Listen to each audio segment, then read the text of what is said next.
Morning to all of you. Welcome to today's class. आज का जो हम लोग का टॉपिक है that is input service distributing. और इनपुट सर्विस डिस्ट्रीब्यूटर के बारे में हम लोग शुरू से बताते हुए आ रहे हैं, बहुत सारे एग्जांपल्स लिए थे। सही बात है या नहीं? जैसे रिलायंस इंडस्ट्रीज लिमिटेड है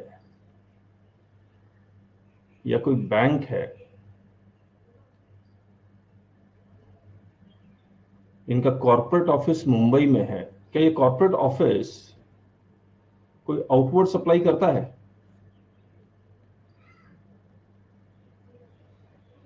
क्या ये कॉर्पोरेट ऑफिस कोई आउटवर्ड सप्लाई करता है? हाँ या ना? जल्दी बताइए।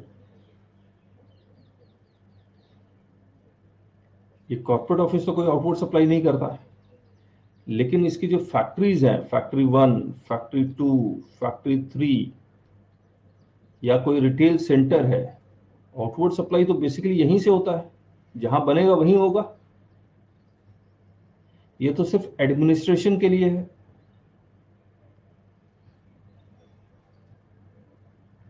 इनका अब मुझे एक बात बताइए, तो आउटवर्ड सप्लाई बेसिकली यहां से हो रहा है और यहां से नहीं होता है। करती होंगी कुछ कंपनियां, लेकिन जनरली नहीं होता है। अब इसको स्टैट्यूटरी ऑडिट करवाना कंपनीज एक्ट में।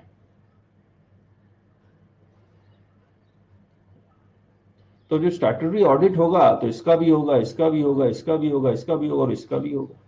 यहां भी तो खर्चे हैं। और कोई चार्टेड अकाउंटेंट अगर स्टैट्यूटरी ऑडिट करता है और रिलायंस अपना नॉर्मल रजिस्ट्रेशन जीएसटी नंबर इसको दे देता है, तो क्या होगा? ये सारा का सारा यहां आ जाएगा आईटीसी, इसके जीएसटीएन में। ये आउटवर्ड सप्लाई कर नहीं रहा है तो ये आईटीसी एक्यूमुलेट करता रहेगा और कभी एडजस्ट ही नहीं होगा। सही बात है या नहीं है?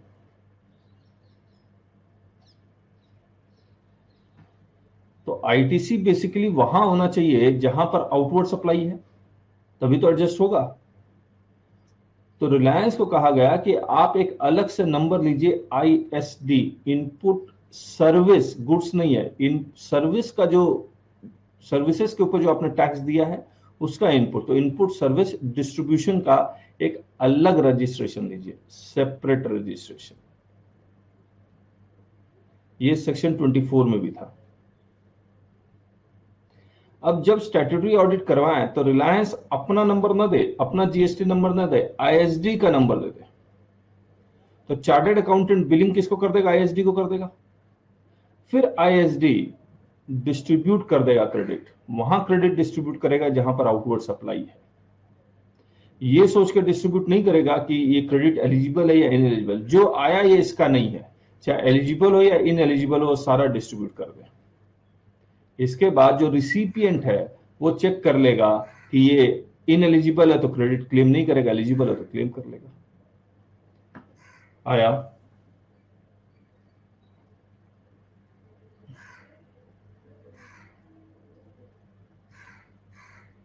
तो कहां आईएसडी नंबर देना है, कहां नहीं देना, ये आपको देखना होगा।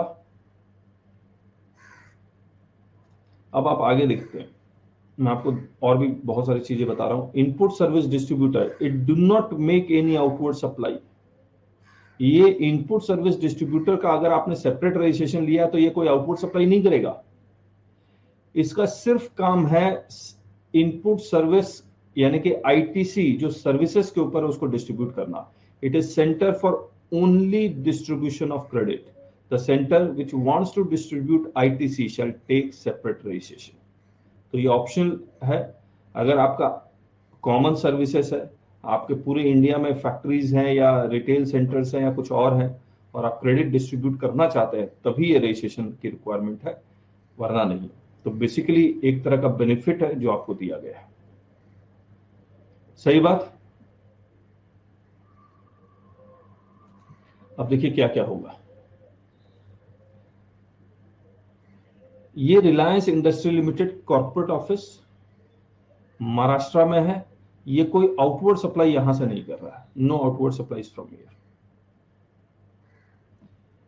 इसका गुजरात में फैक्ट्री, तमिलनाडु में फैक्ट्री और एमपी में फैक्ट्री, करेक्ट है। इसने आईएसडी का रजिस्ट्रेशन लिया हुआ है।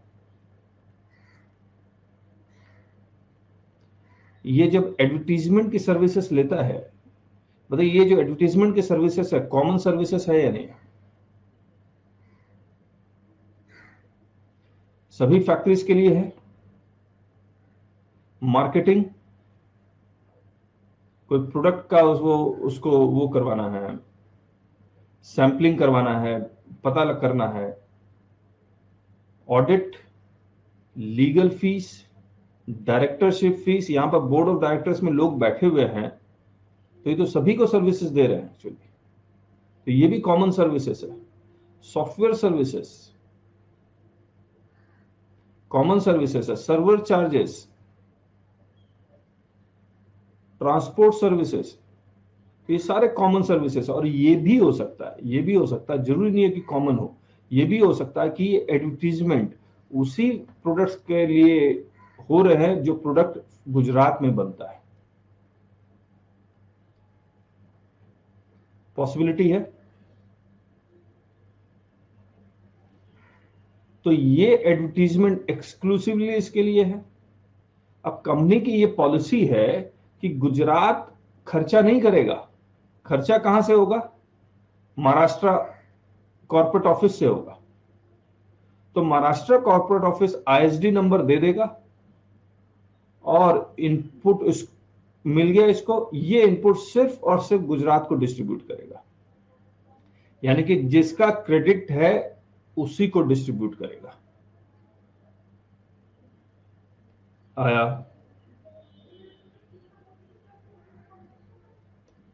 तो ये कॉमन भी हो सकता है और एक्सक्लूसिव भी हो सकता है।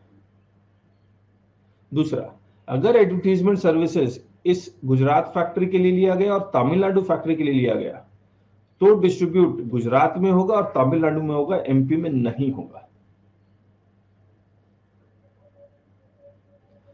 करेक्ट है? अब देखिए, इन सर्विस को प्रोवाइड करने के लिए एक सप्लायर होगा। सप्लायर अपना नॉर्मल इनवॉइस जनरेट करेगा। वो इनवॉइस जीएसटीआर 1 या नया एनएक्स आएगा उसमें एंटर करेगा। क्योंकि इसने आईएसडी नंबर दिया हुआ है, इसलिए जीएसटीआर 2A में नहीं जाएगा। ये सारा फ्लो होगा जीएसटीआर 6A में।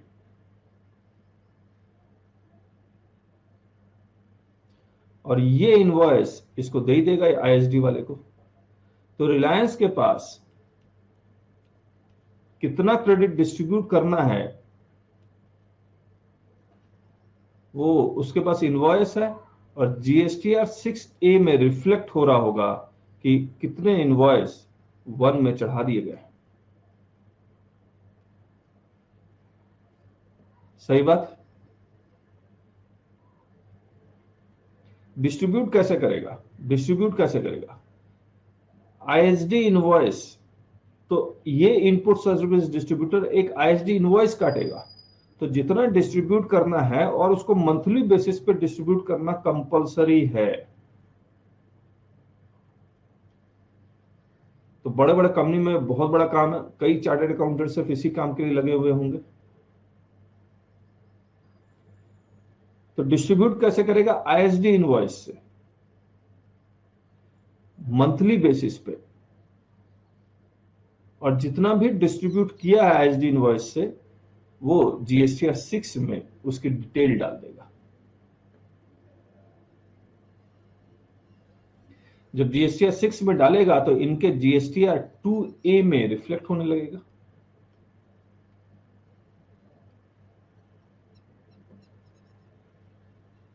सही बात?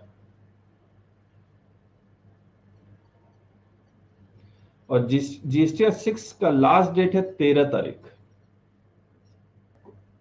तो ये एक एग्जांपल हो गया जहां पर हमने बता दिया कि रिलायंस एक कॉर्पोरेट ऑफिस है, वो डिस्ट्रीब्यूट कर रहा है। कैसे फ्लो कर रहा है? आरआईएल जिसके पास आईएसडी नंबर है वो क्या देगा? अपना आईएसडी नंबर इस सप्लायर को देगा। वो सप्लायर इनवॉइस में, नॉर्मल इनवॉइस में आईएसडी नंबर लिखेगा, वो जीएसटीआर 6A में रिफ्लेक्ट होगा और ये इनवॉइस भी देगा। इनवॉइस के बेसिस पे इसको पता लग जाएगा और 6A के बेसिस पे पता लग जाएगा कितना क्रेडिट किसको डिस्ट्रीब्यूट करना। एक्सक्लूसिव है तो कैसे डिस्ट्रीब्यूट होगा, और कॉमन है तो टर्नओवर के बेसिस पे डिस्ट्रीब्यूट होगा। कैसे डिस्ट्रीब्यूट होगा? आईएसडी इनवॉइस के बेसिस पे डिस्ट्रीब्यूट होगा, और ये आईएसडी की इनवॉइस 6 में डालनी है, और ये जो 6 जब डालेगा तो 2A में ऑटोमेटिकली नजर आएगा।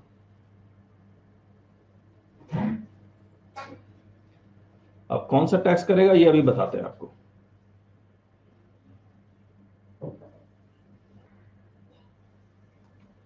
अब एक एग्जांपल और देखिए। मारुति सुजुकी की हरियाणा में फैक्ट्री है, सारा आउटवर्ड सप्लाई यहीं से कर रहा है वो।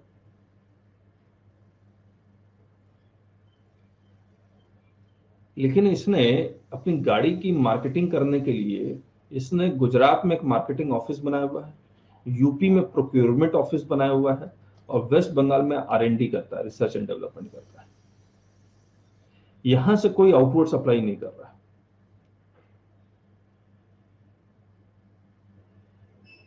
करेक्ट? आउटवर्ड सप्लाई जो भी हो रहा है यहां से हो रहा है।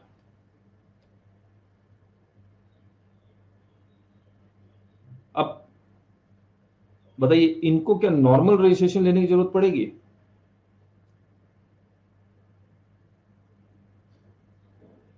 या सिर्फ आईएसडी रजिस्ट्रेशन नंबर लेगा? तो ये सिर्फ आईएसडी लेगा।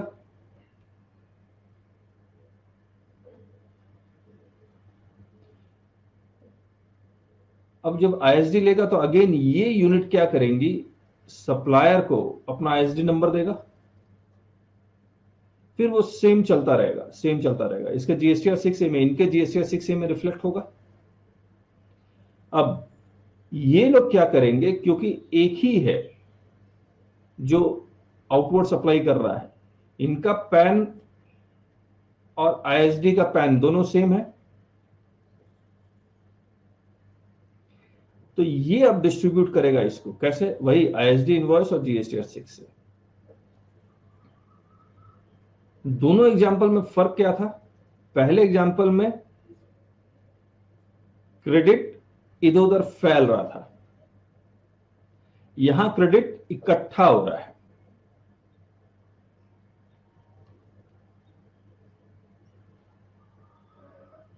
Any ways is possible, any ways is possible. Correct है? और याद रखिएगा ये क्रॉस चार्ज नहीं है। देखिए पहले एग्जांपल में क्या हो रहा था, ये आईएसडी था, एक आईएसडी 3 जगह डिस्ट्रीब्यूट कर रहा था, यहां 3 आईएसडी एक जगह डिस्ट्रीब्यूट हो रहा है। पहले एग्जांपल में बिखर रहा है, यहां इकट्ठा हो रहा है एक जगह। And this is not cross charge. What is cross charge? वैसे तो हम लोग पहले भी बताया, रिलायंस की एक फैक्ट्री है, यही बता देते स्लाइड में। गुजरात इसको सर्विस प्रोवाइड कर रहा तमिलनाडु को, this is cross charge. Tamil Nadu MP को सर्विस प्रोवाइड कर रहा है, this is cross charge. Correct है? चलिए अब हम लोग कुछ और बातें।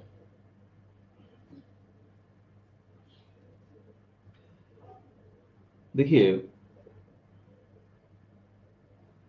मान लीजिए ऐसा हुआ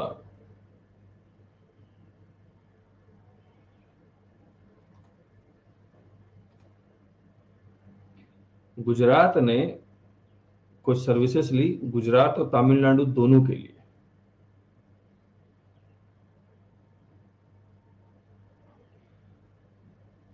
और गुजरात ने अपना एक मिनट, ऐसे नहीं, ऐसे नहीं, ऐसे नहीं, ये नहीं, ये नहीं।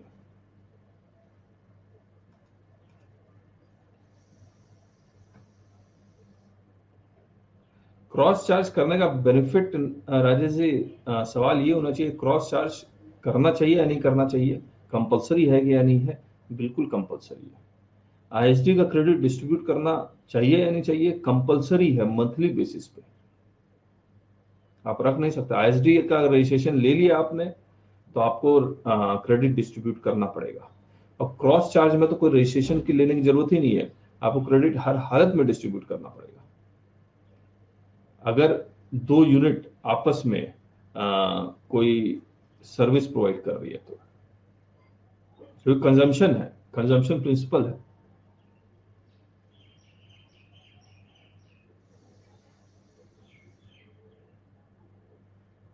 सेम पैन की unit, correct correct, same pan की यूनिट।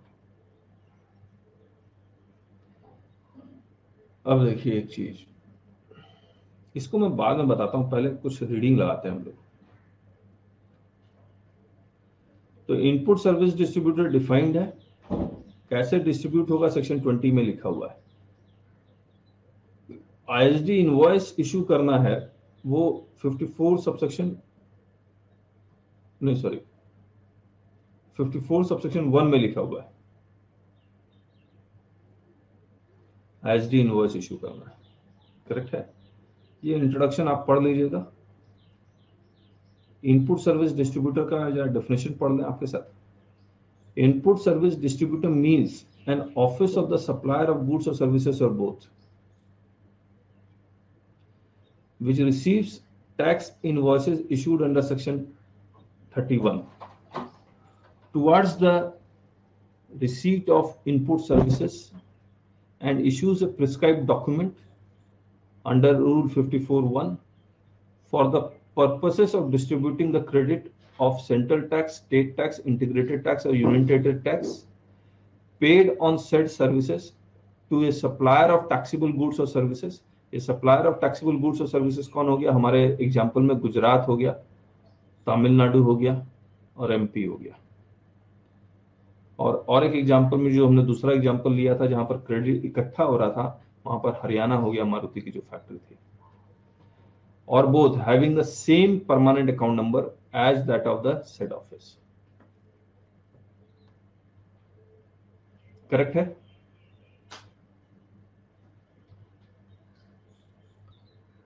तो इनपुट सर्विस डिस्ट्रीब्यूटर, अब मुझे एक जो चीज है वो एक बार ये देखिए, इस केस में क्या हुआ। नॉर्मल रजिस्ट्रेशन है, सेम ऑफिस है, मान लीजिए एक फैक्ट्री है गुजरात में, इसी की फैक्ट्री है तमिलनाडु में भी, गुजरात कॉर्पोरेट ऑफिस भी है, ठीक है। तो ये दो रजिस्ट्रेशन लिया होगा सेम जगह पे, एक नॉर्मल रजिस्ट्रेशन लिया होगा और एक मान लीजिए आईएसडी का भी रजिस्ट्रेशन ले लिया,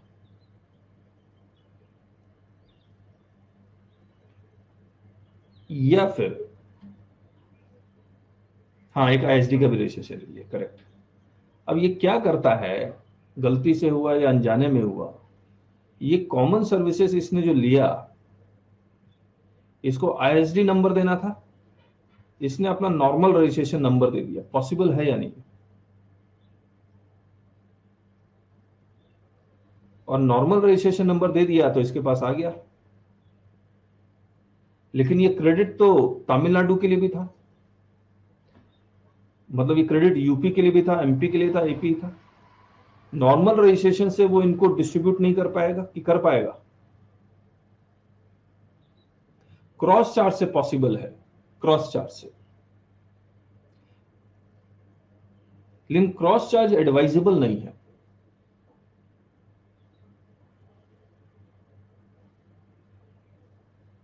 करेक्ट है। तो इसीलिए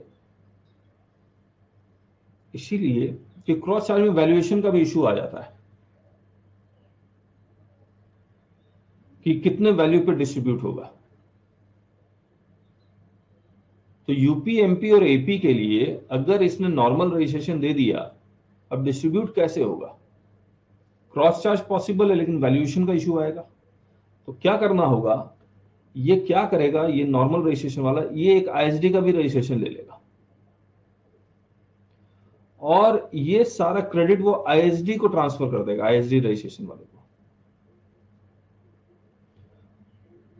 और ये 54(1)(a) में लिखा हुआ है, ये बाद में आया अमेंडमेंट होके। और जब ये आईएसडी इनवॉइस इशू करता है तो ये 54(1) में लिखा हुआ है।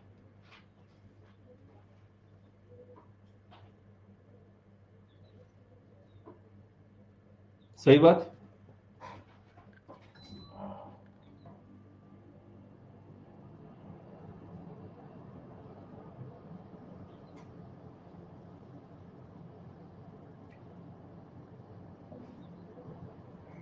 आईएसडी जब क्रेडिट डिस्ट्रीब्यूट करता है तो टाइम ऑफ सप्लाई का कोई इशू नहीं है, मंथली डिस्ट्रीब्यूट करना कंपलसरी है, इसीलिए टाइम ऑफ सप्लाई का कोई इशू नहीं है।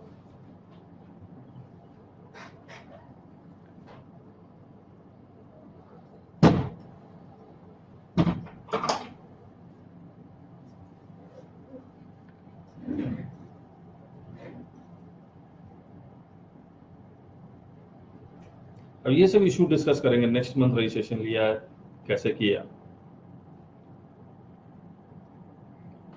नेक्स्ट मंथ एक अच्छा डिस्कस करते हैं, नेक्स्ट मंथ आईएसडी ने रजिस्ट्रेशन लिया, ओके, तब क्रॉस चार्ज और उस केस में टाइम ऑफ सप्लाई।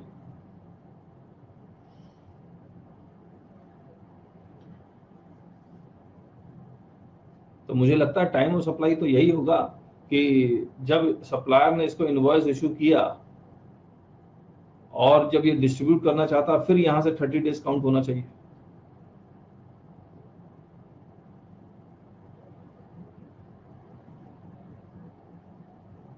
लेकिन इशू तो है,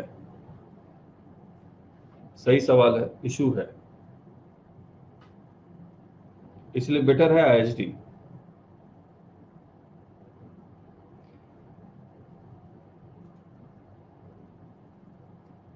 अब देखिए, ये हम लोग सेक्शन 20 में आगे कैसे डिस्ट्रीब्यूट होगा ये बता रहे हैं। मान लीजिए राजस्थान में किसी की फैक्ट्री और राजस्थान में उसने आईएसडी नंबर लिया हुआ है, इसकी एक फैक्ट्री एमपी में है और एक फैक्ट्री महाराष्ट्र में है। ये कॉमन सर्विसेज यहां लेता है। अब जब इसको टैक्स मिल रहा होगा तो सी, एस या आई कोई भी मिल रहा होगा, तो आईएसडी जब अपने ही स्टेट में, आईएसडी जब अपने ही स्टेट में डिस्ट्रीब्यूट करेगा तो सी, सी की तरह डिस्ट्रीब्यूट होगा, एस, एस की तरह डिस्ट्रीब्यूट होगा और आई, आई की तरह डिस्ट्रीब्यूट होगा, और सेस हुआ तो सेस भी डिस्ट्रीब्यूट होगा, सेस, सेस की तरह। लेकिन आईएसडी अपने से किसी और स्टेट में डिस्ट्रीब्यूट करेगा तो पूरा का पूरा सी, एस, आई वो आई की तरह डिस्ट्रीब्यूट हो जाएगा, ये भी आई की तरह ही डिस्ट्रीब्यूट होगा। सही बात।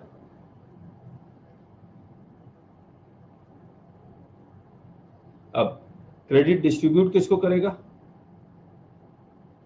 अगर क्रेडिट एट्रीब्यूटेबल है, यानी कि कोई आईएसडी ने सर्विसेज ली सिर्फ राजस्थान के लिए, तो उसे राजस्थान में डिस्ट्रीब्यूट होगा, बाकी जगह डिस्ट्रीब्यूट नहीं होगा। सही बात।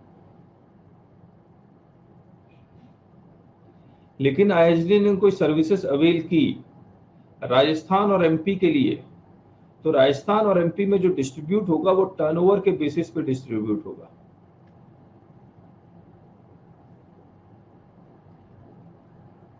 तो इसमें वैल्यूएशन का कोई इशू नहीं आएगा। और अगर आईएसडी ने कोई सर्विसेज ली इन तीनों के लिए तो भी टर्नओवर के बेसिस पे ही डिस्ट्रीब्यूट होगा, यानी कि एक से ज्यादा रिसिपिएंट के लिए अगर वो सर्विसेज अवेल करता है तो टर्नओवर के बेसिस पे डिस्ट्रीब्यूट होगा। आया? टर्नओवर का मतलब एग्रीगेट टर्नओवर है,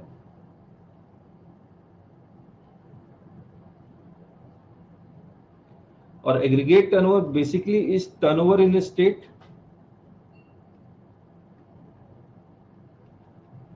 तो मुझे इस राजस्थान का टर्नओवर चाहिए, एमपी का टर्नओवर चाहिए और महाराष्ट्र का टर्नओवर चाहिए। और जो टर्नओवर इन स्टेट आपने पढ़ा था उसमें टैक्सेबल सप्लाई का टर्नओवर, एग्जेम्प्ट सप्लाई का टर्नओवर, ये सारे टर्नओवर आ जाते हैं एक्सक्लूडिंग जीएसटी। जीएसटी नहीं आता। जीएसटी को छोड़ के बाकी सारे टैक्सेस आते हैं, चाहे एक्साइज हो, एक्साइज ड्यूटी हो, कस्टम ड्यूटी हो या सेंट्रल सीएसटी हो। लेकिन यहां पर जब हम लोग टर्नओवर कैलकुलेट करेंगे तो वही कैलकुलेट करेंगे टर्नओवर इन स्टेट। जीएसटी तो पहले भी एक्सक्लूड होता था, लेकिन ये बाकी टैक्सेस भी एक्सक्लूड करना है, यानी कि एक्साइज ड्यूटी माइनस करना है, वैट माइनस करना और सीएसटी माइनस करना है। कस्टम प्लस होगा, कस्टम प्लस होगा। ऐसा ही रूल 42 और 43 में भी हमने पढ़ा था, याद है आपको?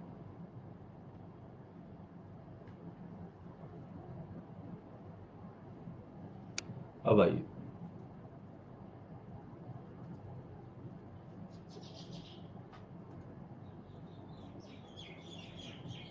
manner of distribution of credit by ISD. The input service distributor shall distribute the credit of central tax as central tax or integrated tax, and integrated tax as integrated tax or central tax। यानी कि जो credit of central tax है या तो central tax की तरह distribute हो जाएगा या फिर आई की तरह डिस्ट्रीब्यूट हो जाएगा, और इंटीग्रेटेड टैक्स जो है या तो वो सेंटर की तरह डिस्ट्रीब्यूट हो जाएगा या फिर आई की तरह डिस्ट्रीब्यूट हो जाएगा। करेक्ट है? और एस या तो एस की तरह डिस्ट्रीब्यूट हो जाएगा या आई की तरह डिस्ट्रीब्यूट हो जाएगा। ये कहां लिखा होगा? यहां तो नहीं लिखा हुआ, लेकिन ये कहां लिखा होगा? रिस्पेक्टिव एसजीएसटी एक्ट में लिखा होगा।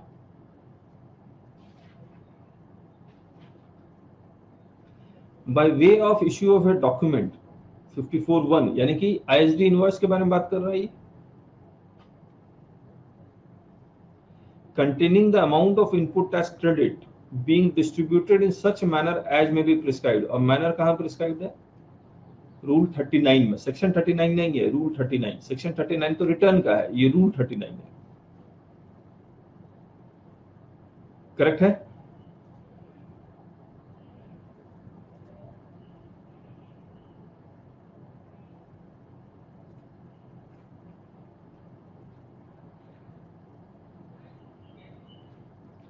The ISD may distribute the credit subject to the following conditions, namely, the credit can be distributed to the recipients of credit against a document containing such details as may be prescribed। यानी कि ISD invoice recipient of credit means the supplier of goods or services or both। तो किसको distribute करेगा? जो outward supply कर रहा है। Having the same PAN as that of ISD, यानी कि ISD और सप्लायर का सेम PAN होना चाहिए। सही बात? और जितना मिला है उससे ज्यादा तो डिस्ट्रीब्यूट कर नहीं सकता। The amount of credit distributed shall not exceed the amount of credit available for distribution।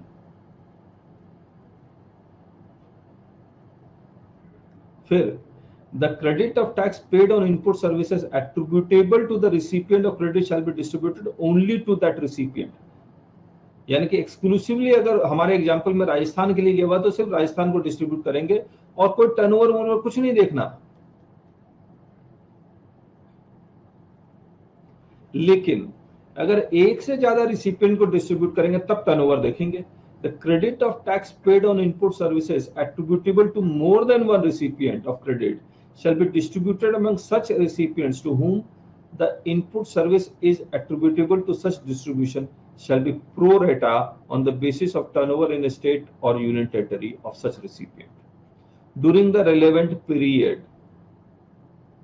अब ये टर्नओवर किस फाइनेंशियल ईयर का निकालना है या जिस मंथ में डिस्ट्रीब्यूट करेंगे उसके पिछले मंथ का निकालना, वो सब अभी हम लोग बताते हैं आपको। टू द एग्रीगेट ऑफ, अब प्रोपोर्शन कैसे होगा? प्रोपोर्शन कैसे होगा? तो बोलता मान लीजिए राजस्थान का टर्नओवर 10 है, मध्य प्रदेश का 20 है, महाराष्ट्र का 20 है और मध्य प्रदेश का मान लीजिए 30 है। तो 1:3:2 में अपॉर्चमेंट हो जाएगा, तीनों के लिए। लेकिन सिर्फ दोनों के लिए तो 1:3 में होगा, सिर्फ मध्य प्रदेश और महाराष्ट्र के लिए तो 3:2 होगा। सही बात।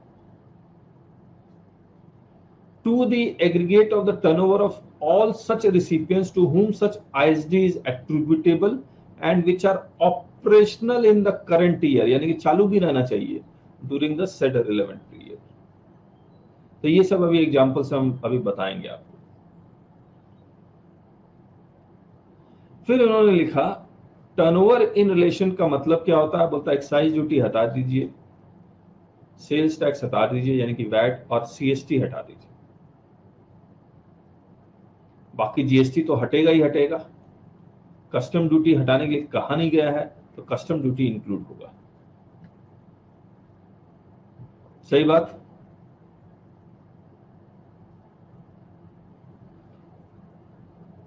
अब यहां पर जब वो कह रहा है कि रिलेवेंट पीरियड यानी कि टर्नओवर किस पीरियड का लेंगे, वो यहां लिखा हुआ, मैं पहले एग्जांपल बताता हूं फिर मैं आपके साथ पढ़ता हूं। सबसे पहले ये कहता है कि ऑपरेशनल होना चाहिए। मान लीजिए फैक्ट्री 1 और फैक्ट्री 2 ये चल रहा है, फैक्ट्री 3 अभी ऑपरेशनल नहीं हुआ, ये it is in process of being set up. तब क्या यहां क्रेडिट डिस्ट्रीब्यूट हो पाएगा? बोला अगर आईएसडी के पास एक्सक्लूसिव आया है सिर्फ इसके लिए तब तो डिस्ट्रीब्यूट हो जाएगा, वरना नहीं होगा। Exclusive credit can be distributed anyways without looking into turnover. एक दो इश्यूज है, अभी बात करते हैं आपके साथ। अब मान लीजिए ये सारे फैक्ट्रीज ऑपरेशनल है और कई साल से ऑपरेशनल है, और आपने कोई इनपुट सर्विसेज लिया which is common for all. Common for all है तो डिस्ट्रीब्यूशन टर्नओवर के बेसिस पे होगा। टर्नओवर फैक्ट्री 1, फैक्ट्री 2 और फैक्ट्री 3 का निकालना है, और कैसे निकालना है ये बता दिया।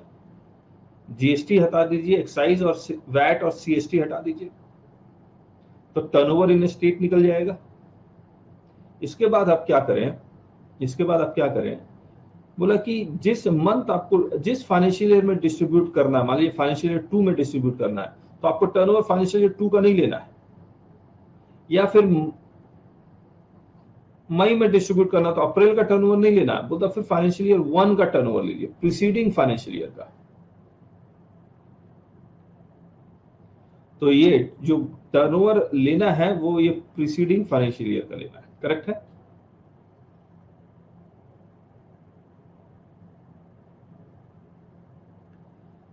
लेकिन अगर टर्नओवर पूरे फाइनेंशियल ईयर का, हर फाइनेंशियल ईयर का है ही नहीं, मान लीजिए फैक्ट्री, इस फैक्ट्री का नया सेटअप हुआ तो नहीं है, और आपको फिर क्या करना है, मान लीजिए इस फैक्ट्री का टर्नओवर नहीं मिल रहा है, तो बोल रहा है जिस मंथ आप डिस्ट्रीब्यूट कर रहे हैं उस मंथ के प्रीसीडिंग क्वार्टर का आपको टर्नओवर लेना है, और सभी फैक्ट्री का प्रीसीडिंग क्वार्टर का ही लेना है।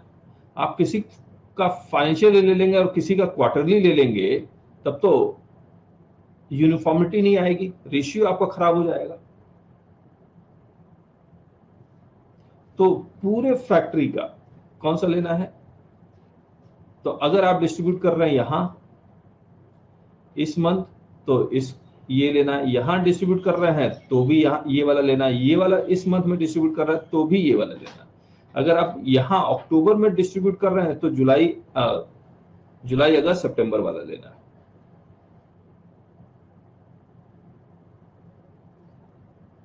प्रीसीडिंग क्वार्टर का लेना है। जिस मंथ, मान लीजिए फरवरी मंथ में डिस्ट्रीब्यूट कर रहे हैं तो अक्टूबर नवंबर दिसंबर का लेना है, सभी फैक्ट्री का।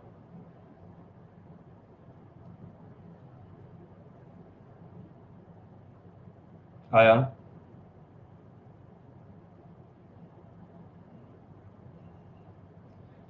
वही कह रहा हूं, किसी भी एक फैक्ट्री का turnover in the preceding financial year 0 हो जाता है तो इसी का, इसके बारे में आप पूछ रहे हैं, इसके बारे में, अब इसको तो मैं स्किप करना चाह रहा हूं, इसका जवाब तो मेरे पास भी नहीं है और लॉ में भी नहीं लिखा हुआ जवाब, इसीलिए मेरे पास नहीं है। मैं वो पढ़ता हूं। Relevant period shall be if the recipients of credit have turnover in their states or union territory। देखिए क्या लिखा, recipients एस यानी कि सभी का, of the credit have turnover in their states or union territory in the financial year preceding the year during which credit to be distributed the said financial year, or if some or all recipients of the credit do not have any turnover in their states or union territories in the financial year preceding the year during which the credit is to be distributed, the last quarter for which details of such turnover of all the recipients are available previous to the month during which credit is to be distributed। जिस month आपको credit distribute करना है उसके preceding quarter का आपको turnover लेना है।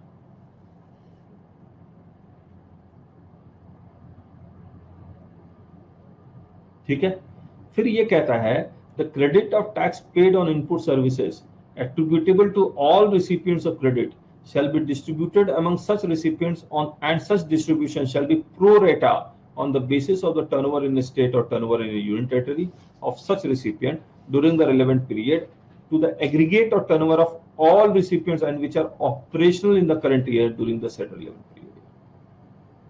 ये ऑपरेशनल एक अलग कहानी डाला हुआ है, कौन सा वर्ड है, कहां से आया, क्यों आया, अभी डिस्कस करते हैं। अब डिस्ट्रीब्यूट कैसे होगा, देखिए मैं आपको बताता हूँ। एक मैंने एग्जांपल तो लिया हुआ है यहाँ पर, ये वाला, लेकिन मैं आपको और एक एग्जांपल से पहले ये एग्जांपल एक बार देखते हैं। ये एग्जांपल कितना दम है इसमें। लोकेशन ABCD, सबका टर्नओवर दिया हुआ है, इनवॉइस 1। अच्छा देखिए यहाँ पे एक बार देख ही लेते हैं। सबका टर्नओवर दिया है, एक इनवॉइस ISD को मिला 1 लाख का, जिसमें IGST लिखा हुआ था फॉर ए ओनली, और मान लीजिए ISD का रजिस्ट्रेशन लोकेशन ए में ही है। तो ये परफेक्ट एग्जांपल नहीं है, तो 1 लाख रुपया हमने इसी को डिस्ट्रीब्यूट कर दिया। लेकिन ये 6 लाख का IGST मिला फॉर ABC, तो 10:20:30 में डिस्ट्रीब्यूट कर दूंगा मैं इस 6 लाख को। तो 1 लाख, 2 लाख, 3 लाख डिस्ट्रीब्यूट किया। 10 लाख ABCD के लिए, ये भी IGST है, तो इसी रेशियो में, पूरा रेशियो में डिस्ट्रीब्यूट किया। तो बेसिकली ये प्रो रेटा को डिफाइन करने की कोशिश किया। लेकिन मैं आपको दूसरा एग्जांपल देता हूं जिससे आपको पूरी पिक्चर क्लियर हो जाएगी। ये नजर आ रहा है इसमें फिगर्स क्या क्या लिखी हुई है?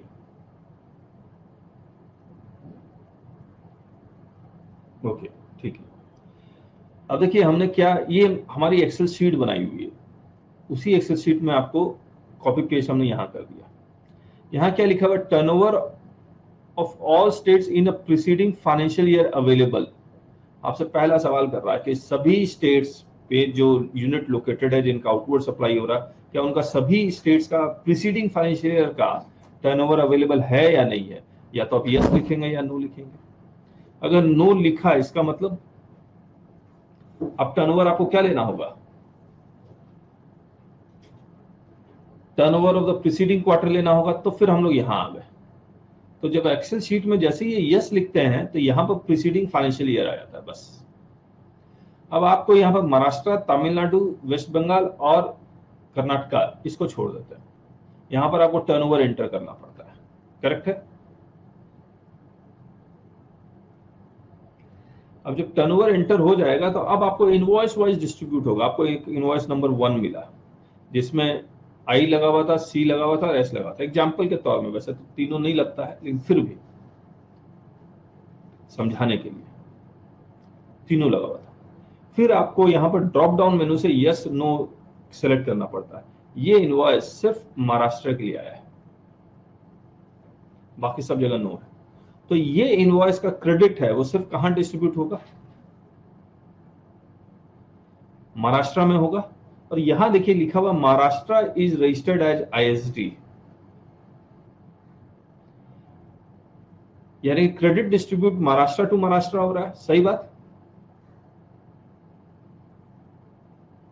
तो अब क्या करूंगा, ये 3 लाख आई की तरह डिस्ट्रीब्यूट हो जाएगा, सी सी की तरह डिस्ट्रीब्यूट हो जाएगा, एस एस की तरह डिस्ट्रीब्यूट हो जाएगा। तो ये इनवॉइस 1 का डिस्ट्रीब्यूशन कंप्लीट हो गया। करेक्ट है? अब देखिए, इसको इनवॉइस नंबर 2 मिला, 24 4 और इतना सारा टैक्स था, और यहां पर आपने यस और यस महाराष्ट्र और तमिलनाडु में किया हुआ है। बताइए, ये वाला क्रेडिट टर्नओवर के बेसिस पे डिस्ट्रीब्यूट होगा?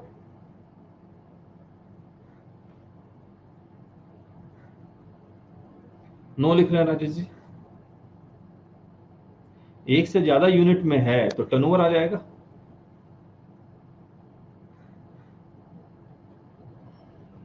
अब महाराष्ट्र और तमिलनाडु का टर्नओवर ये है 2 लाख और 3 लाख। ठीक है, तो मैं 2/5 महाराष्ट्र का शेयर है, यानी कि 40%। 3/5 60% तमिलनाडु का शेयर है। अब मैं क्या करूंगा, 24,000 का 40% निकालूंगा तो कितना आएगा? 9600। आई आई की तरह डिस्ट्रीब्यूट होगा, तो मैं ये सभी का 40% निकाल के महाराष्ट्र में डिस्ट्रीब्यूट कर दूंगा। करेक्ट है?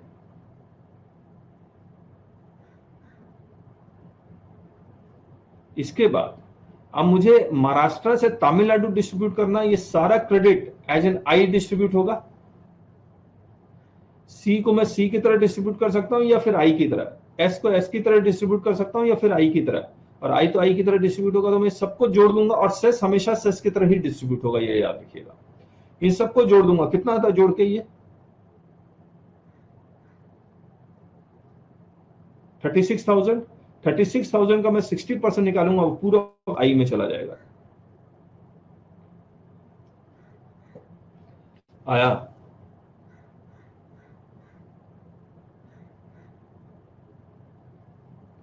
अब बाकी आप कर ही सकते हैं, और एक्सेल शीट में तो सारा ऑटोमेटिक है, यस नो करते जाइए, अपने आप कैलकुलेशन करके डिस्ट्रीब्यूट कर देगा। Thank you Jinesh ji, thank you.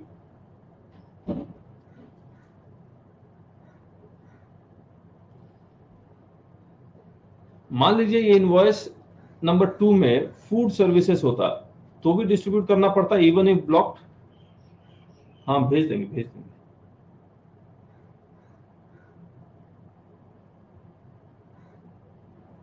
Block credit भी डिस्ट्रीब्यूट करना पड़ता या नहीं करना पड़ता? यस, ब्लॉक क्रेडिट भी डिस्ट्रीब्यूट करना पड़ता। अब आ गया ये।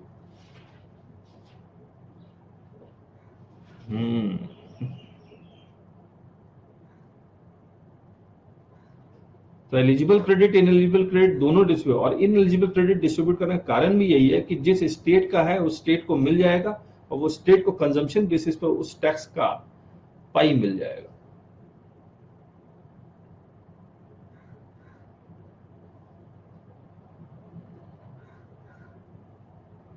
रिवर्स चार्ज वाला भी है, वो भी अपॉर्चमेंट होगा, जैसे डायरेक्टर्स है, तो डायरेक्टर्स का रिवर्स चार्ज का जब आप इनवॉइस काटे तो आईएसडी का नंबर लेके काटे।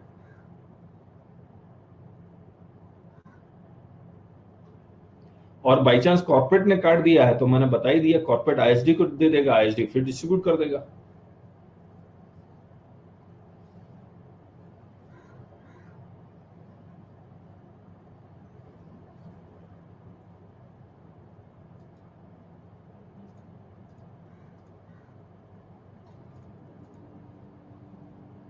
ठीक है, तो ये बात हमने यहां बता दी। तो एलिजिबल क्रेडिट और इनएलिजिबल क्रेडिट दोनों डिस्ट्रीब्यूट करेगा। दूसरी बात, आईएसडी ने जिस सप्लायर से सर्विसेज अवेल की है, वो सप्लायर उसको क्रेडिट नोट भी दे सकता है, डेबिट नोट भी दे सकता है।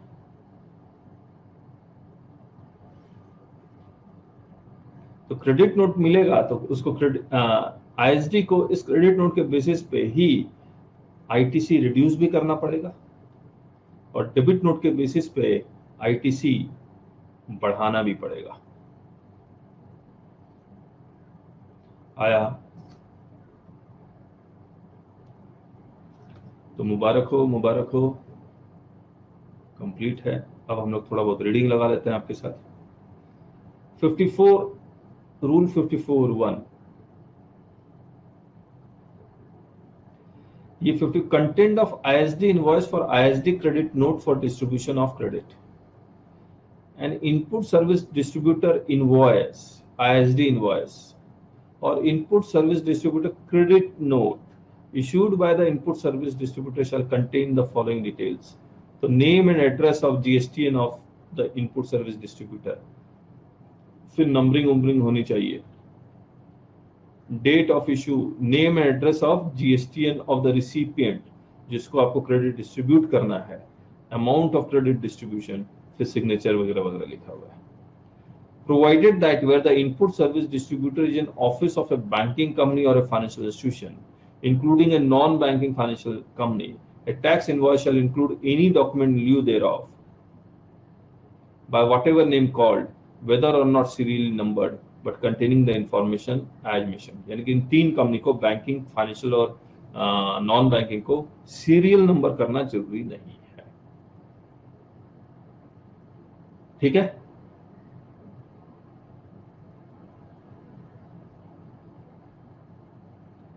इसके बाद जो मैंने कहा था, हेड ऑफिस आईएसडी को दे देगा।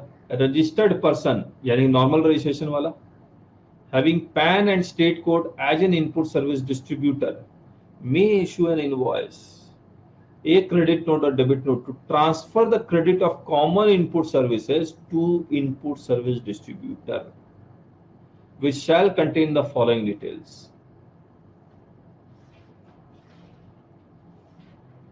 तो क्या क्या डिटेल है? GSTN of the registered person, serial number, date of issue, GSTN of the supplier of common service, and original invoice number, and whose credit is sought to be transferred to the input service. So this line is very very important कि जिस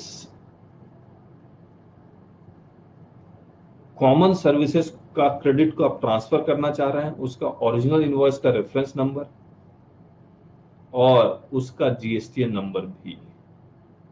फिर input service distributor का number तो चाहिए ही चाहिए, taxable value and the amount of credit, signature वगैरह। This fourth is important.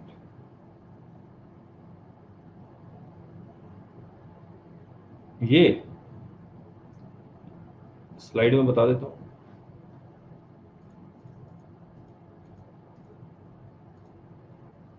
मैंने आपको बताया था कि रिलायंस, मान लीजिए कॉमन सर्विसेज, इसके पास, रिलायंस के पास दोनों रजिस्ट्रेशन है, नॉर्मल भी है और आईएसडी भी है। इसने नॉर्मल रजिस्ट्रेशन जैसे डायरेक्टरशिप का, इसने रिवर्स चार्ज पे नॉर्मल रजिस्ट्रेशन पे जनरेट कर लिया। अब क्रेडिट तो इसके पास पड़ा हुआ है, ये तो क्रेडिट इन सबके पास डिस्ट्रीब्यूट होना चाहिए। डिस्ट्रीब्यूट दो तरीके से हो सकता है, क्रॉस चार्ज के बेसिस पे या फिर आईएसडी के बेसिस पे। तो ये आईएसडी को ट्रांसफर करेगा क्रेडिट। हमने 54(1) कहां लिखा था, ये देखिए, normal registration to 54(1) ISD registration में ट्रांसफर हुआ, फिर आईएसडी वाला ऑटोमेटिकली डिस्ट्रीब्यूट कर देगा।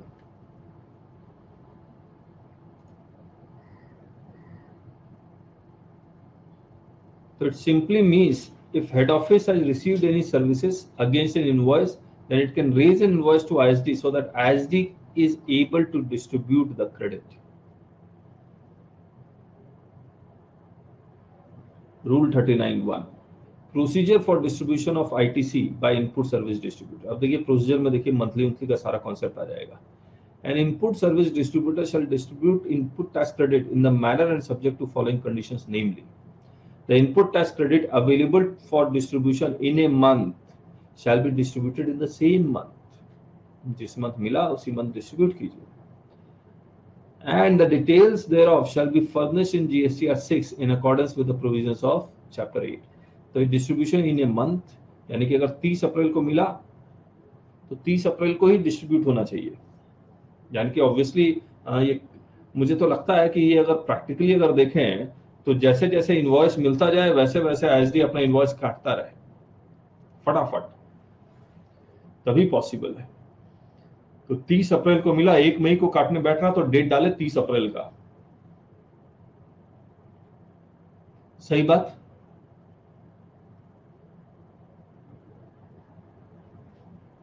तो ये जो हम लोग डिस्कस करने की कोशिश कर रहे थे, तो बेसिकली हो क्या रहा होगा कि इनवॉइस जब जब मिले तो वो जीएसटीआर 1A का इंतजार नहीं करेगा। हेलो, जैसे ही इनवॉइस मिले वैसे ही डिस्ट्रीब्यूट कर दे। मैचिंग उचिंग बाद में होता रहेगा। ये तो मान लीजिए 1 अप्रैल को इनवॉइस मिला, 1 अप्रैल से लेकर 30 अप्रैल के बीच में कभी डिस्ट्रीब्यूट कर दीजिए। 2 अप्रैल को मिला 2 से 30, 3 को मिला 3 से 30, ऐसा करके डिस्ट्रीब्यूट करते रहिए।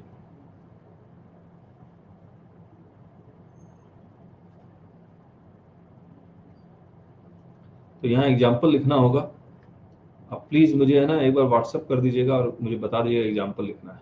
अब मुझे इसका फोटो खींच के भी व्हाट्सअप कर देंगे तो मुझे पता लगेगा। कोई भी राजेश जी कर दे तो हो जाएगा, याद रहेगा मुझे। फिर distribution of ineligible ITC. The input service distributor shall in accordance with the provisions of clause D, यानी कि ये separately distribute the amount of ineligible credit ineligible under the provisions of 17 subsection 5 or otherwise, and the amount of eligible input tax credit, यानी कि ineligible और eligible दोनों transfer करना पड़ेगा। और अदरवाइज में क्या आ सकता है?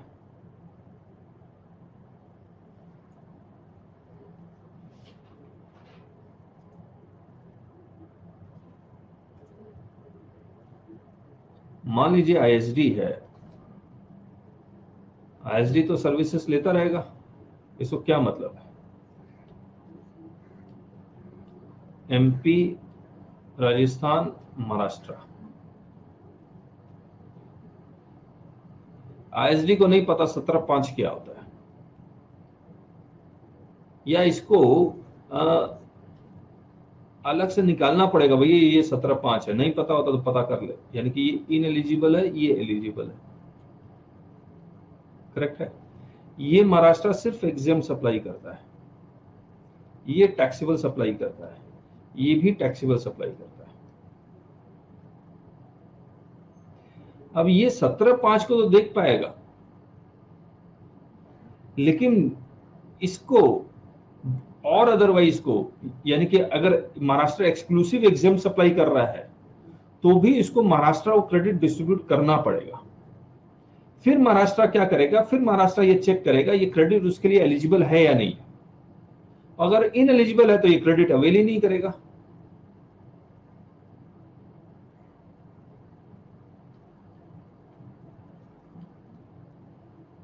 सही बात।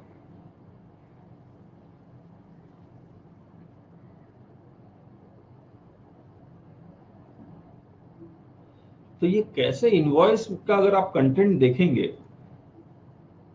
तो इनवॉइस का कंटेंट में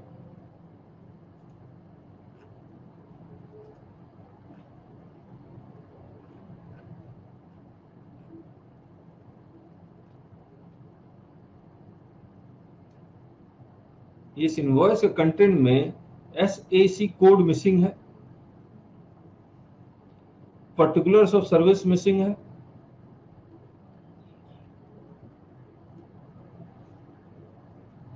इसका मतलब जिसको डिस्ट्रीब्यूट किया जा रहा है, जो रिसिपिएंट है, उसको नहीं पता।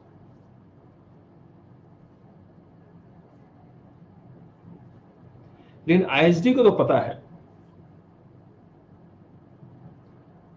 क्योंकि आईएसडी को जो इनवॉइस मिल रहा है उसमें एसएससी कोड भी होगा और particulars of description of services भी होगा। सही बात है या नहीं है?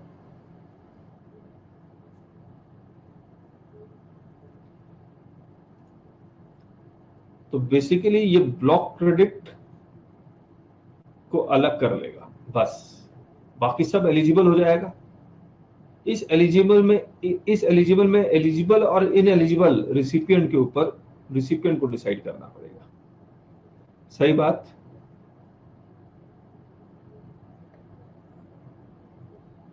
चलिए,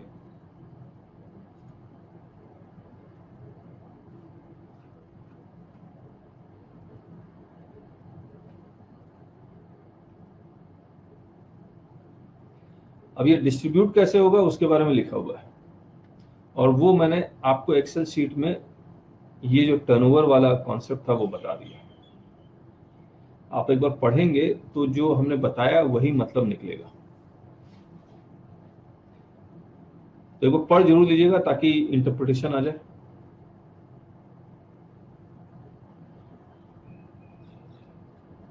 सत्रह पांच को आईएसडी अपने रिटर्न के ब्लॉक क्रेडिट में डाल देगा। हाँ वो तो सही है, डाल तो देगा। हमने जीएसटी 6 को यहाँ डाला नहीं।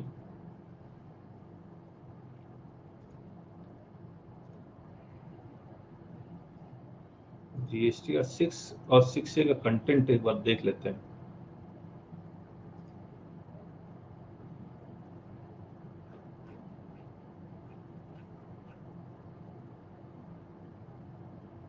नहीं नहीं, डिस्ट्रीब्यूट तो करना पड़ेगा।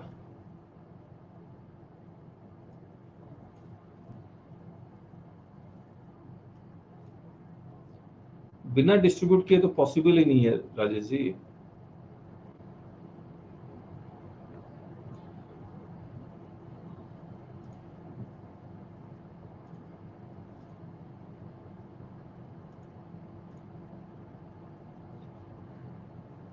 पहले जीएसटी 6A देखते हैं जहां पर ऑटो पॉपुलेट होकर डेटा आएगा।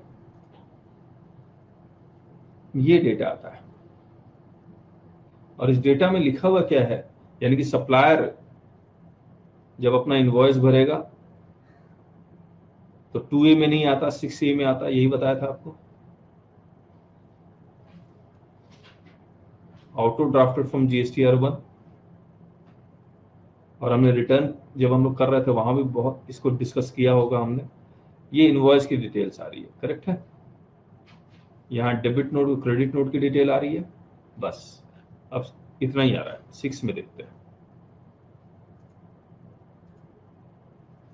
जीएसटी 6।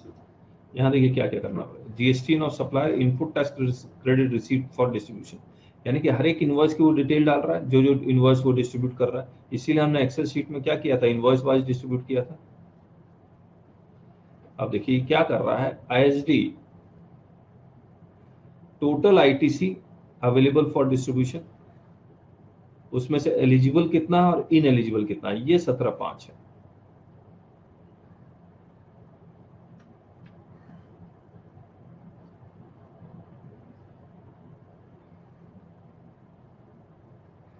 और एलिजिबल आईटीसी अलग से डिस्ट्रीब्यूट कर रहा है, इन एलिजिबल आईटीसी अलग से डिस्ट्रीब्यूट कर रहा है।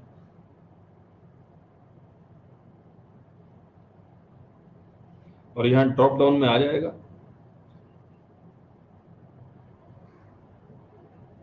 GST of the recipient.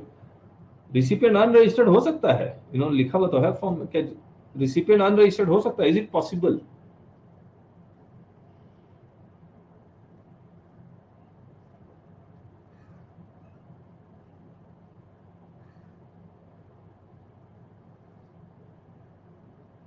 किसी एक स्टेट में अगर आप रजिस्ट्रेशन है तो उस दूसरे स्टेट में तो रजिस्ट्रेशन ऑटोमेटिकली कंपलसरी हो गया। Aggregate turnover exceeds the threshold limit.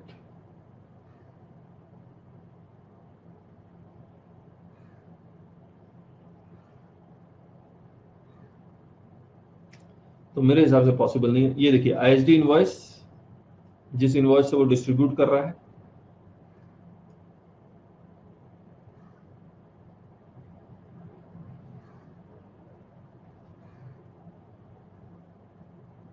मुझे लग रहा है ना कि इंटरमिटेंट पीरियड के लिए उन्होंने डाल दिया है। इंटरमिटेंट पीरियड के लिए कि कोई फैक्ट्री नई नई खुल रही है, लेकिन कैसे हो सकता है, वो भी पॉसिबिलिटी है। वो या हो सकता है 30 डेज वाला पीरियड हो, कुछ वो कहानी होगी। चलिए कोई बात।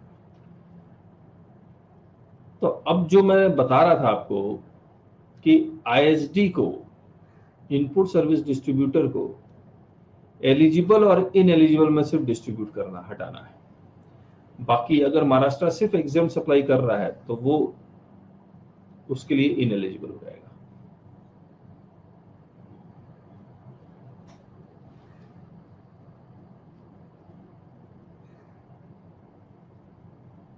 The input tax credit on account of integrated tax shall be distributed as input tax credit of integrated tax to every recipient.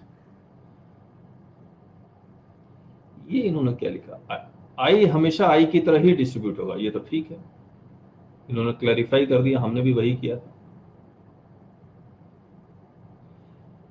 The input tax credit on account of central tax and state tax or union territory tax shall be, same state है तो वही कहानी लिखी हुई है, सी सी की तरह, S S की तरह, और डिफरेंट स्टेट्स है तो सी और एस दोनों आई की तरह डिस्ट्रीब्यूट हो जाएगा।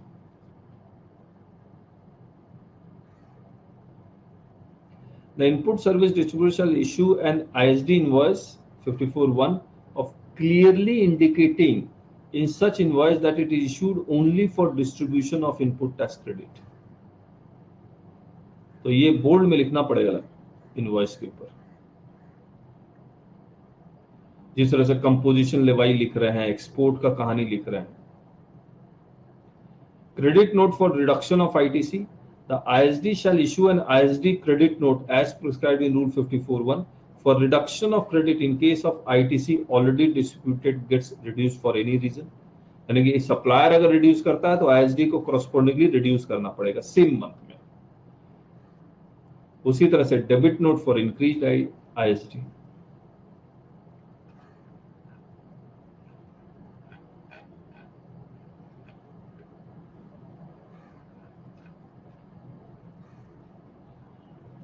So any additional amount of ITC on account of issuance of debit note to an ISD by the supplier shall be distributed in the manner and subject to conditions this वैसे ही distribute करना पड़ेगा। और GSTR 6 में credit note, debit note और ISD invoice सबका detail जाएगा ही जाएगा।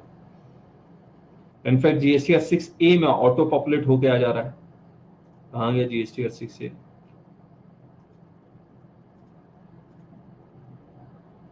ये रहा 6A, इसमें सप्लायर का इनवॉइस का डिटेल आ रहा है और सप्लायर का डेबिट नोट और क्रेडिट नोट का डिटेल आ रहा है।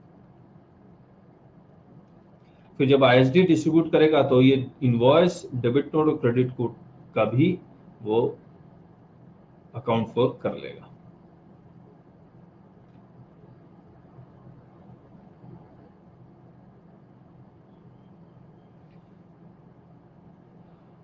An input tax credit required to be reduced on account of issuance of credit note to the input service distributor by the supplier shall be apportioned to each recipient in the same ratio in which the ITC contained in the original invoice were distributed in the manner in the terms of clause D, and the amount so apportioned shall be।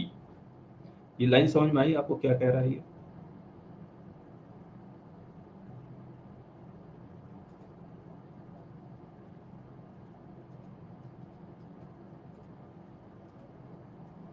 मान लीजिए invoice तो आपको मिला मई महीने में, credit note issue हुआ है मान लीजिए फरवरी महीने में, और आप मार्च बेसिस का टर्नओवर ले रहे थे, या मई में नहीं, इसको थोड़ा सा दिसंबर में मिला है, और आपको क्रेडिट नोट मिला फरवरी में। यहां से नहीं, ऐसे नहीं, ऐसे नहीं, स्लाइड में बताते हैं ताकि पिक्चर क्लैरिटी आए। वैसे समझ में आ ही गया होगा आप लोग को, फिर भी ये देखिए, आपको इनवॉइस मिला था यहां पर, अरे यार, इनवॉइस मिला था यहां पर, आपने टर्नओवर इस क्वार्टर का लिया होगा, क्रेडिट नोट मिला मार्च में, तो आपको टर्नओवर कौन सा लेना है? ये वाला नहीं लेना है, जिस ओरिजिनल इनवॉइस के बेसिस पे, जिस बेसिस पे ओरिजिनल इनवॉइस डिस्ट्रीब्यूट हुआ था उसी ओरिजिनल, जिस टर्नओवर के बेसिस पे ओरिजिनल इनवॉइस का क्रेडिट डिस्ट्रीब्यूट हुआ था उसी टर्नओवर के बेसिस पे क्रेडिट नोट या डेबिट नोट भी डिस्ट्रीब्यूट होगा, उसी टर्नओवर के बेसिस पे। आया?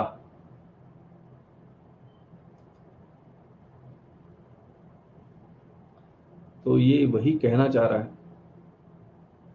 कहां गया? Same same same same in the same ratio,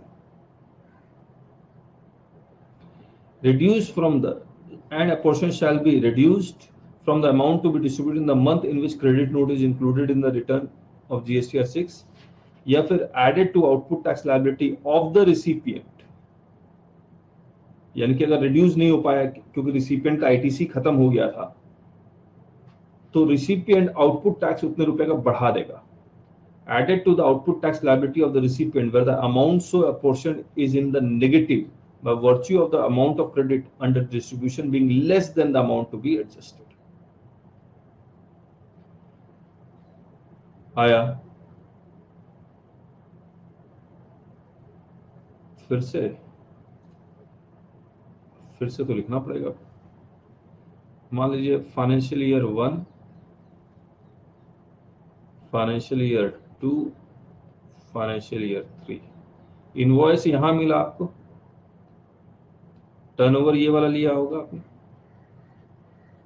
credit note ये मिला।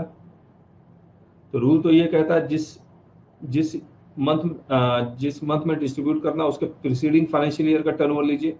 लेकिन क्रेडिट नोट और डेबिट नोट की कहानी अगर आएगी तो आपको टर्नओवर फाइनेंशियल ईयर 1 का ही लेना है जो ओरिजिनली इनवॉइस को डिस्ट्रीब्यूट करने के लिए यूज हुआ था। करेक्ट। अब रिसिपिएंट के पास आईटीसी ऑलरेडी पड़ा हुआ है 100 रुपया, अब क्रेडिट नोट आ गया 20 रुपए का, तो 20 रुपया रिड्यूस कर देगा, 80 हो जाएगा। सही बात। लेकिन रिसिपिएंट के पास आईटीसी है ही नहीं, जीरो है। तब क्या होगा, रिसिपिएंट आउटपुट टैक्स 20 रुपए से बढ़ा देगा।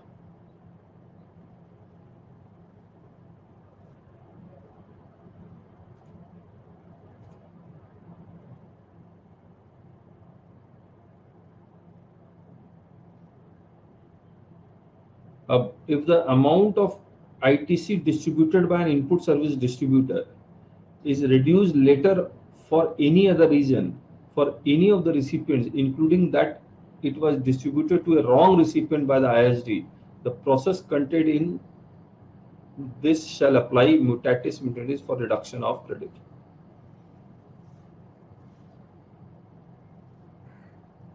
तो ISD अगर गलत रिसिपिएंट को चला गया है तो वही अगेन क्रेडिट नोट इशू करके गलत रिसिपिएंट का मैनेज कर देगा। मान लीजिए गलत रिसिपिएंट को चला गया इस तरह से,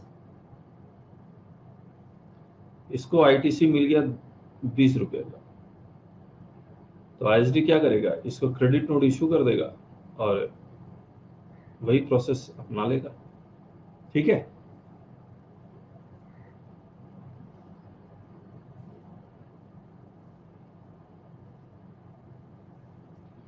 Subject to subrule 2, the ISD shall on the basis of ISD credit note specified issue an ISD invoice to the recipient entitled to such credit and include the ISD credit note and ISD invoice in the return of 6 for the month in which such credit note or was credit note and invoice was issued. एक बार GST का 6 एक बार देखते हैं।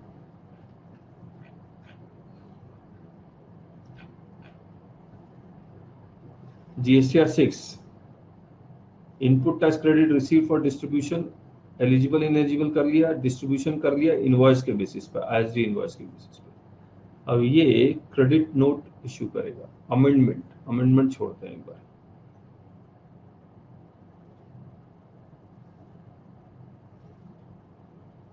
ये रहा ISD credit number, ISD invoice. देखिए ये credit बढ़ा नहीं सकता है, ये रॉन्ग डिस्ट्रीब्यूशन वाला, प्लस माइनस दोनों लिखा हुआ है।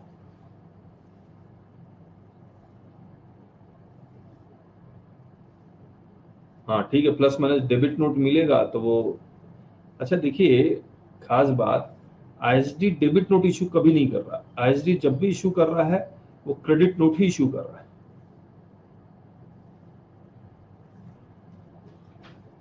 या इनवॉइस इशू कर रहा है। तो अगर आईएसडी को अगर रिसिपिएंट का क्रेडिट बढ़ाना हो तो वो क्या करेगा, इनवॉइस इशू करेगा।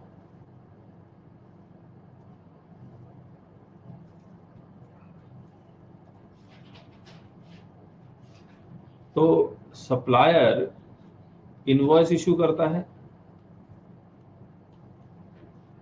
आईएसडी भी इनवॉइस इशू करेगा। सप्लायर क्रेडिट नोट इशू करता है, आईएसडी क्रेडिट नोट इशू करता है, सप्लायर डेबिट नोट इशू करता है, आईएसडी इनवॉइस इशू करता है।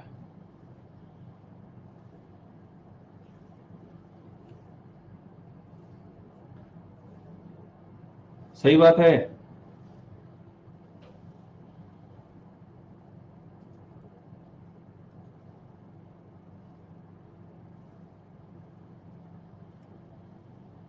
ये एग्जाम्पल आप लोग करके लाइएगा।